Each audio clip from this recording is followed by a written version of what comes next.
কেমন আছেন বন্ধুরা? আশা করছি ভালো আছেন, সুস্থ আছেন এবং নিরাপদে আছেন।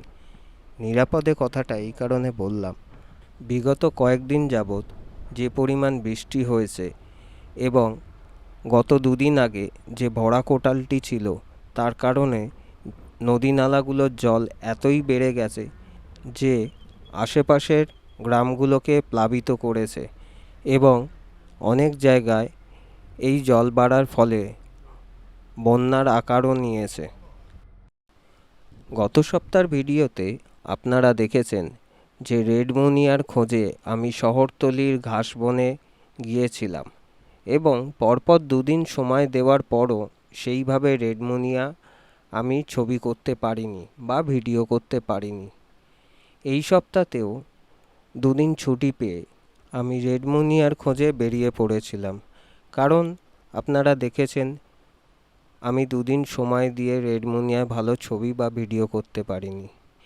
এই যে ভিডিওটা দেখছেন, এই ভিডিওটা নিয়েও বলেছিলাম যে দক্ষিণবঙ্গে পরিযায়ী পাখি আসা শুরু করে দিয়েছে। আজ মুনিয়া খুঁজতে গিয়ে এরকম এক পরিযায়ী পাখির সাথে দেখা হলো। পাখিটা কী পাখি, কেমন দেখতে, সবই আপনাদেরকে জানাবো। ভিডিওটা স্কিপ না করে আপনারা দেখতে থাকুন। নিম্নচাপ কেটে গেছে, বৃষ্টি অনেকটা কম হয়েছে। আজ বিকেল থেকে আশা করা যাচ্ছে যে কমে যাবে। এখন বেরিয়ে পড়েছি আমাদের শহরতলিতে।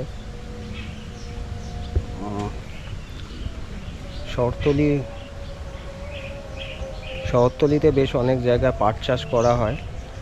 গত ভিডিওতে আপনারা দেখেছিলেন এবং গত ভিডিওতে এই কথাও বলেছিলাম যে পরিযায়ী পাখিদের আসা শুরু হয়ে গেছে এবং পশ্চিমবঙ্গে চলে এসছে। গত সপ্তাহে দুটো ধরনের পরিযায়ী পাখি আপনাদেরকে দেখেছিলাম।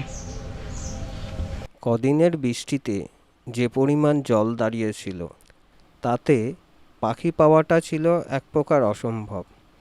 আমি কিছুটা হতাশ হয়েছিলাম, কিন্তু সৌম্য তারের মধ্যে কয়েকটা পাখিকে দেখে ছবি তুলতে শুরু করলো। আমি প্রথমে দেখে ভেবেছিলাম এগুলো হয়তো বার্নশোয়ালো, কিন্তু আমার বন্ধুর ছবি দেখে এবং বন্ধুর কথা শুনে মনে হলো এগুলো স্ট্রিক থ্রোটেড শোয়ালো। আমি বিশেষ গুরুত্ব দিইনি প্রথম দিকে, তার কারণ অনেক বছর আগে, হয়তো 2019 সালে মংলাজড়িতে এদের ছবি তুলেছিলাম, কিন্তু সেই সময় আশেপাশে আর কোনো পাখি দেখতে পাচ্ছিলাম না। তাই কিছুটা বাধ্য হয়েই ভাবলাম যে যেটা পাচ্ছি তারই ছবি তুলি। সেই ভেবেই আমি কিছু ছবি এবং ভিডিও করতে থাকলাম। অবাক লাগছিল এটা দেখে, পাখিগুলো কিন্তু বারবার উড়ে যাচ্ছিল এবং একই জায়গায় এসে বসছিল। আপনারা যারা অনেক দিন যাবৎ পাখির ফটো তুলছেন, তারা হয়তো পাখিটাকে দেখে বুঝে গেছেন যে এটা কী পাখি। আমাদের আইডি জানার জন্য ফেসবুক গ্রুপ আস্ক আইডিতে পোস্ট করা হয়েছিল এবং সেখান থেকে জানা যায় এটি রেড রাম্প সোয়ালো। এর বিষয় আমার বিশেষ কিছু জানা নেই, কারণ আমার কাছে এই পাখিটা প্রথম দর্শন। আপনারা হয়তো যারা বিশেষজ্ঞ তারা জানেন এই পাখিটা আমাদের দক্ষিণবঙ্গে কোন সময় দেখা যায়, এদের বাসস্থান কী বা এরা কোথা থেকে আসে, এরা এখানকার লোকাল পাখি কিনা বা পরিযায়ী পাখি কিনা, অথবা যদিও এখানে দেখা যায় এই পাখিটা বিরল প্রজাতির পাখি কিনা, অবশ্যই আমাকে কমেন্ট করে জানাবেন। এতে আমি ছাড়াও আমার মতো আরও যে ভাই বোনেরা পাখির ছবি তুলে বেড়ায় তাদেরও উপকার হবে। বার্ন সোয়ালো বা স্ট্রিক থ্রোটেড সোয়ালো ভেবে আমি যে ভুল করেছিলাম, সেই ভুলটা এরা হয়তো করবে না। আপনাদের কমেন্টের অপেক্ষায় আমি রইলাম।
আজকের ভিডিও এই পর্যন্ত।